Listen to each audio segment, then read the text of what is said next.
Hi, good evening. Welcome to today's class. We'll go ahead with food related items, but today we'll be talking about meat. Meat is called anu in Igbo. Meat is anu in Igbo. Okay, we have various kinds of meat. For example, we have beef, we have chicken, we have other types of meat. Okay, we'll know what the Igbos call meat, all these different kinds of meat, and also we'll use each one of them to make a sentence. Alright, let's delve into what we have today. Okay, like I said before, meat is anu. Okay, we have beef meat, anu ehi, we call beef anu ehi.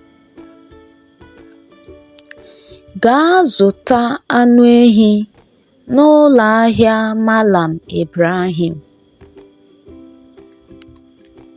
Go and buy beef meat from Malam Ibrahim's shop.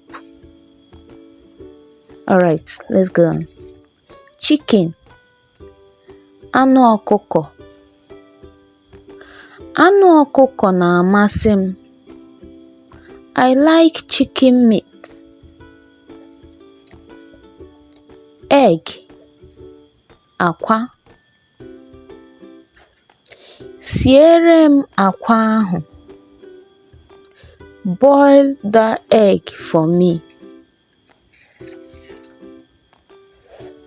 Fish, azụ. Ego ole ka anyị na-ere nnukwu azụ ahụ?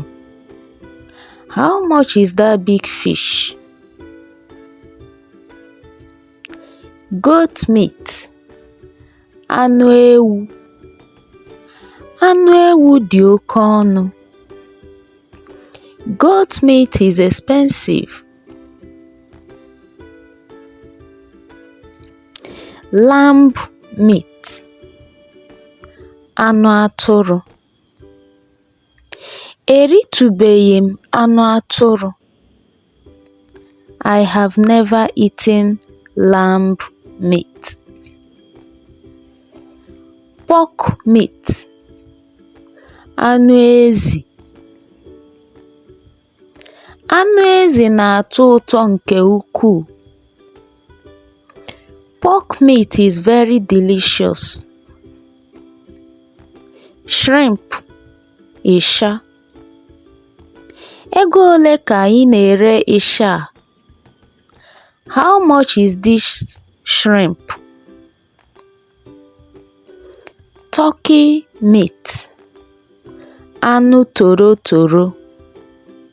Ị nwere anụ toro toro?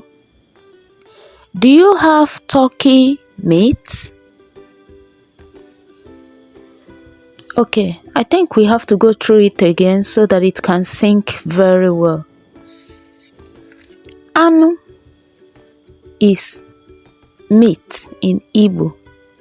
Anu, meat. Beef, anụ ehi. Gaa zụta anụ ehi n'ụlọ ahịa Malam Ibrahim. Go and buy beef meat from Malam Ibrahim's shop. Chicken, anụ ọkụkọ. Anụ ọkụkọ na-amasị m. I like chicken meat. Egg, akwa. Siere m akwa ahụ. Boil that egg for me. Fish, azụ. Ego ole ka anyị na-ere nnukwu azụ ahụ? How much is that big fish? Goat meat, anụ ewu. Anụ ewu dị oke ọnụ. Goat meat is expensive. Lamb meat. Anụ atụrụ. Eritụbeghị m anụ atụrụ. I have never eaten lamb meat. Pork meat. Anụ ezi. Anụ ezi na-atọ ụtọ nke ukwuu. Pork meat is very delicious. Shrimp. Ịsha. Ego ole ka ị na-ere ịsha a? How much is this shrimp? Turkey meat. Anụ torotoro. Ị nwere anụ torotoro? Do you have turkey meat?